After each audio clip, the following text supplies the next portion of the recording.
ఒక టైంలో అయిపోయింది.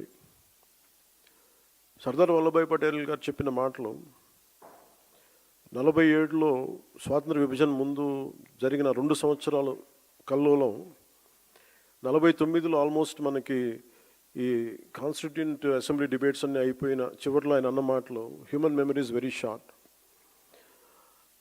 మన 2 సంవత్సరాల క్రితం జరిగిన ఈ విభజన కూడా మర్చిపోయాం.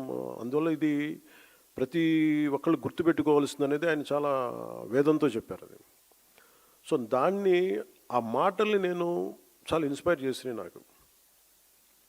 అంటే ఈ దేశ స్ఫూర్తిని కాపాడుకోవటం అనేది ఒక రోజుతో అయిపోయే పని కాదు. ప్రతి తరం కూడా దాన్ని ముందుకు తీసుకెళ్ళాలి. వారే దానికి మార్గదర్శకులు కావాలి.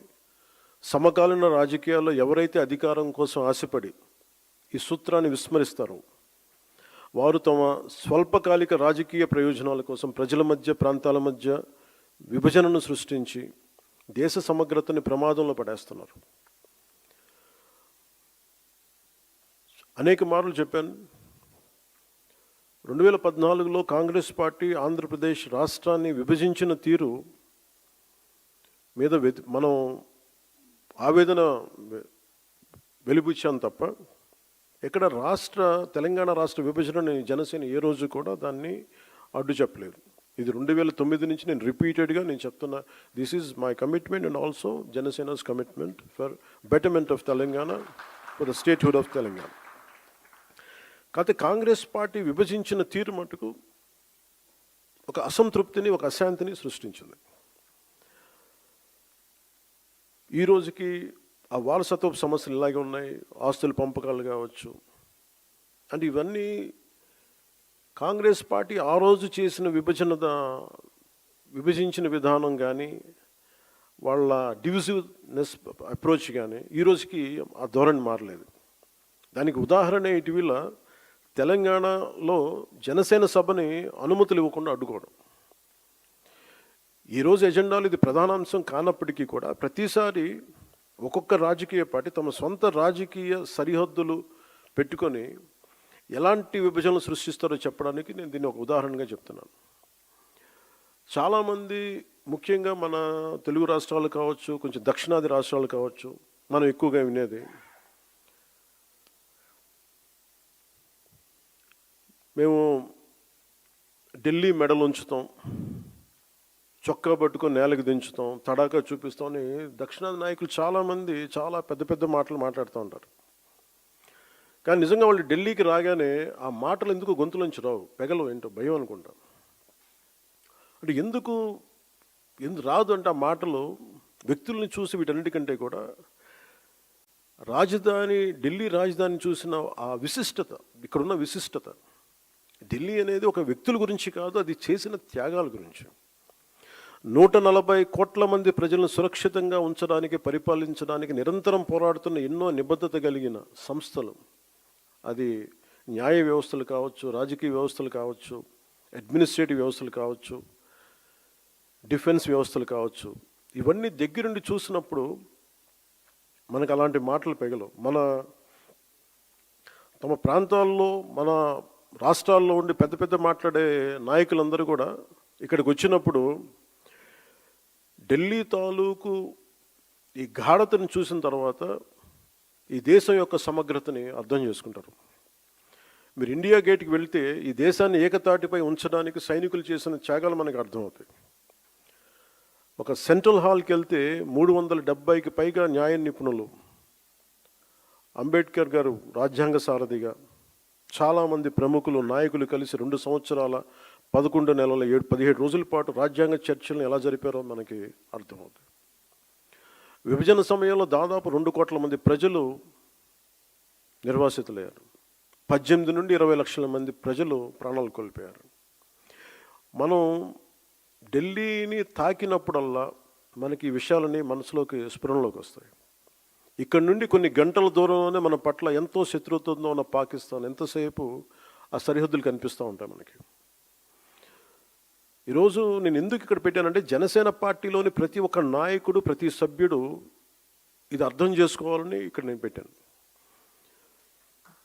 అంటే ప్రాంతీయతని విస్మరించని జాతీయవాదాన్ని అర్థం చేసుకోవాలంటే ఎక్కడో మనం కూర్చొని హైదరాబాదు, మంగళగిరి, ఢిల్లీ, ఆంధ్ర, తెలంగాణలో కాకుండా ఢిల్లీ రాజధాని కేంద్రంగా చేసుకొని మాట్లాడితే దాని గాఢత అందరికీ అర్థమవుద్ది, మన బాధ్యత కూడా తెలుస్తుందని ఈ సమావేశం తాలూకు ముఖ్య ఉద్దేశం.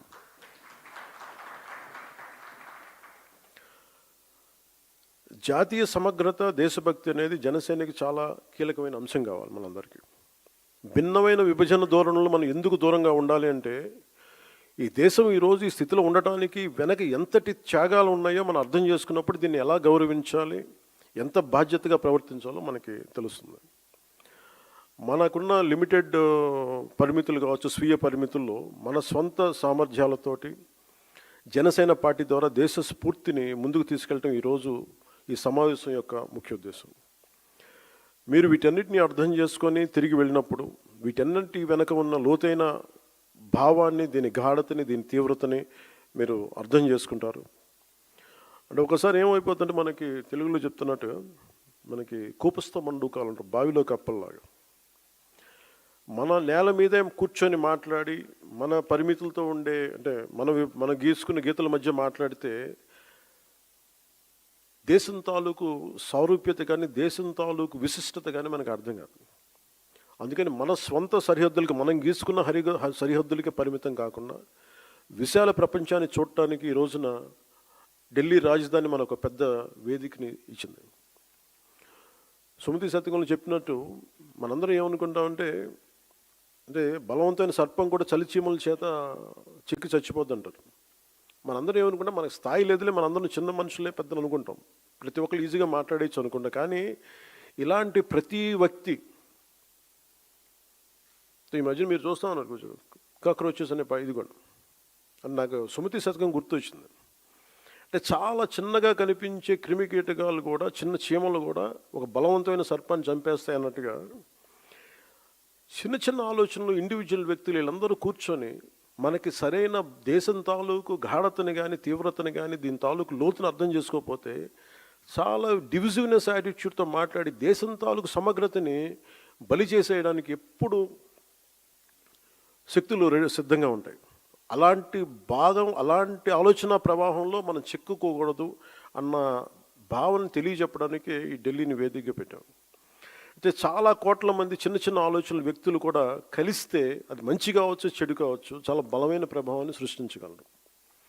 అందుకని ఈ విభజనవాదాన్ని సృష్టిస్తున్నారు, లేదంటే ఇలాంటి పరిస్థితుల్లో మనం దాంట్లో భాగస్వామ్యం కాకూడదు, దాంట్లో మనం ఎంత ఎదురెడ్డి పోరాడాలని చెప్పడానికి దీని తాలూకు ముఖ్యాంశం. సో మిమ్మల్ని అందరినీ ఇక్కడికి ఆహ్వానించడంలో నా ముఖ్య ఉద్దేశం ఒకటి, ఒక బాధ్యత గల రాజకీయ పార్టీగా ఈ ఆశయాన్ని మరింత స్వాతంత్ర్య స్ఫూర్తిని ముందుకు తీసుకెళ్ళటం, మన ఫౌండేషన్ ఫాదర్స్ని గౌరవించడం ఈరోజు ఈ సమావేశం యొక్క ముఖ్య ఉద్దేశం. సో దీంట్లో సర్టన్ పాయింట్స్ అనుకున్నాం. అంటే నేషన్ ఫస్ట్, అంటే కాన్సెప్ట్స్ వైజ్ మనం మాట్లాడుకోవాల్సినవి. స్ట్రెంథనింగ్ నేషనల్ యూనిటీ, అంటే నేషన్ ఫస్ట్ కింద strengthening national unity, security, internal security and democratic values ఒకటి. Viksit Bharat, from aspiration to achievement, under 12 years of transformative leadership under Prime Minister Narendra Modi ji.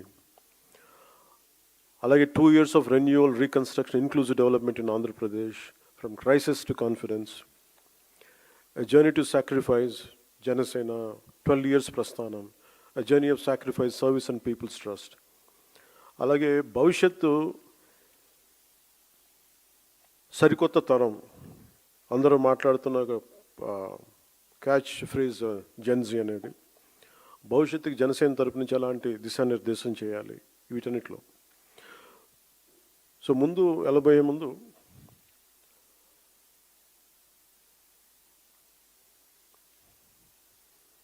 ఢిల్లీకి ఎవరు వచ్చినా సరే గుర్తొచ్చింది మనందరికీ power and protest. Power centre ఇది.